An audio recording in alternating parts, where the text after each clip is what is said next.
عليكم ورحمة الله وبركاته.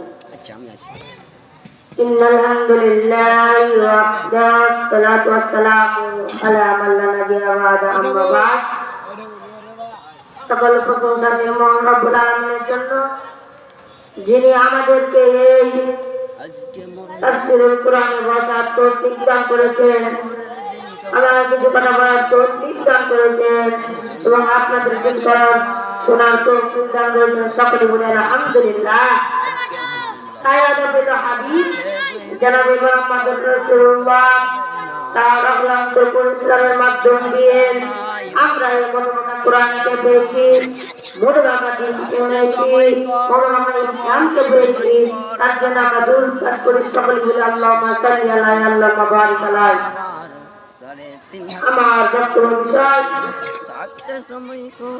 তাকবীরের ৫টি আয়াত।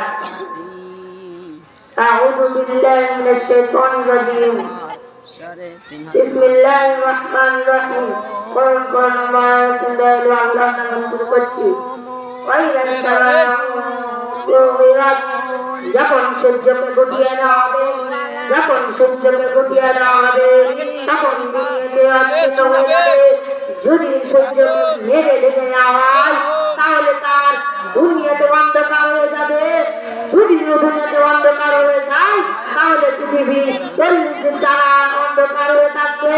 অন্যতারও বলে ওয়াইদান নুজুমুন কাদারাত, যখন তারাগুলো বিক্ষিপ্ত হয়ে পড়ে যাবে, যখন তারাগুলো বিক্ষিপ্ত হয়ে জমিনে পড়বে, তারা কত বড় বড় যদি জমিনে পড়ে জমিন কি হবে? শুনুন সম্মানিত উপস্থিতি, কিয়ামত এগিয়ে আসছে, আমাদেরকে ৫ ওয়াক্ত সালাত আদায় করতে হবে। ১ ওয়াক্ত সারা যাবে না, আল্লাহ দিনে ফিরে আসতে হবে। অন্যতারা বলেন ওয়াইদাল জিবালু সুইয়াত, যখন পাহাড়গুলোকে চলমান করে দেওয়া হবে, পাহাড়গুলোকে যদি চলমান করে দেওয়া হয়, একটা যদি ফুটবল পানিতে ফেলা হয় সে ফুটবলটি এমনি ভাসতে ভাসতে চলে যায়। আমাদের পৃথিবীটা ফুটবলের মতো, যদি এই পার চারটে পারে তারা পৃথিবীকে এগিয়ে আসে, এই পাহাড়গুলোকে যদি আমরা ভেঙে ভেঙে করে দিই তাহলে পৃথিবীটা কেমন করে ঘুরবে? শুনুন, পৃথিবীতে যদি ঘুরতে লাগে পৃথিবী ধ্বংস হয়ে যাবে। তাই বন্দি করা আছে, যদি ছুটে যায়, যত সমুদ্রের পানি আছে, সকল পানি এক আছে,